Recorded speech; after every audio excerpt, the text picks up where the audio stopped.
ایک باپ ہے، اس کے 10 بیٹے ہیں، 10 کے 10 فرما بردار ہیں، تو وہ اپنی جھونپڑی میں جنت کے اندر ہے. اور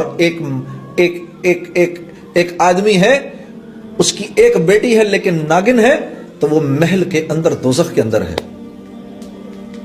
یہ ٹورانٹو کا شہر ہے. اسی ٹورانٹو کے شہر کے اندر مجھے آج بھی یاد ہے 1992 کی وہ قصہ، وہ آج بھی میری آنکھوں کے سامنے گھوم رہا ہے. ہم یہاں پر شو کر رہے تھے، بہت بڑا مجمع تھا. جب شو ختم ہوا تو آرگنائزروں نے کہا کہ آپ باہر نہ نکلیں یہاں سے، بہت بڑا مجمع، ان کو جانے دیں. تو مجمع کے نکلتے نکلتے رات کے 2:30 بج گئے. تو ہم جب یہاں سے باہر نکلے تو گاڑی کے اندر جا کے بیٹھنے لگے. ایک جوان لڑکی دوڑتی ہوئی آئی، میں نے آپ لوگوں کے ساتھ جانا ہے. اب ہم رہنے والے تو پنڈی کے تھے سارے، ہاں، ہمارے لیے تو کراچی بھی نیو یارک سٹی تھا، ہاں، تو ٹورانٹو تو سوچو کیا ہوگا ہمارے لیے.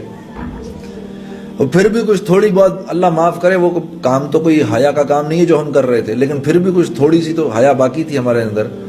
ہم ایک دوسرے کی شکل دیکھنے لگے. اس لڑکی کو دیکھ کر ہم نے کہا تم نے کہاں جانا ہے ہمارے ساتھ بھائی؟ ہم تو اپنے ہوٹل جا رہے ہیں. کہتی ہے نہیں، تم ہوٹل تک چلے جاؤ، مجھے ہوٹل تک لے جاؤ، پھر میں وہاں سے گھر چلی جاؤں گی. تو ہم نے کہا تو تمہارا باپ؟ کہتی ہے no don't worry about it, I just turned 18 a week ago. تو ہم نے کہا پھر کیا ہوا؟ ہمیں پتہ ہی نہیں تھا 18 ٹرن ہونے کا کیا مطلب ہے. ہم نے کہا پھر اس سے کیا فرق پڑتا ہے؟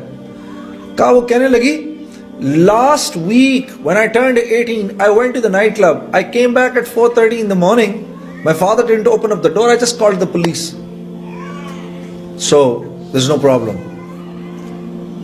آپ یقین کرو یہ پورا کا پورا واقعہ مجھے آج تک یاد ہے. 16 سال اس واقعے کو ہو گئے، 17 سال اس واقعے کو ہو گئے ہیں.